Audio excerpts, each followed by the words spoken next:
Kuyintokozo ukukhuluma nawe kwi-channel kama upastor uningi. Nkulunkulu ekulonde, Nkulunkulu ekubusisa. On Instagram xolani_Enoch. Cela ungilandele nakhona. Ngolwesine on e-TV ku The Morning Show. Sisuka sikhona sibheka udaba lwamaphupho.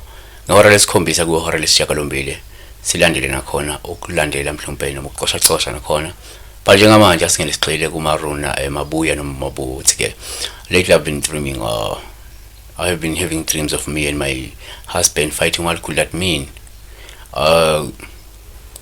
Into singayisho la ukuthi umuntu uxabana nomyeni wakho lolu phawu olungabika la into yokuqala ukuthi ngenzeka kuneyinkinga mhlawumbe zesikhathi esendlule eningakasixazululi enezikuhluphayo emoyeni njengamanje. 2 uma uxabana nomyeni wakho yaba uphawu usuke luluhle osuke libika nje ukunethezeka noma libika ukwaneliseka nenjabulo kanye nokuthula osuke ukhona empilweni yakho nasebudlelwaneni benu.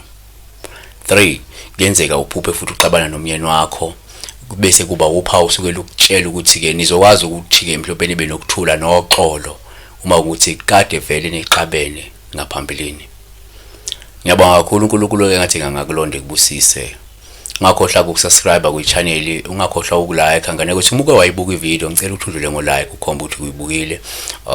Nawe ngoba tshela nabanye kuyasiza kakhulu ukuyilike i-video ngandla kwethu ukuthi ke kwenza ukuthi no YouTube channel nxa mina YouTube ikwazi ukuthi ke i-recommend i-video nakwabanye abantu ikwazi ukukhula ke i-viewership ne-channel uqobo lwayo ikwazi ukukhula.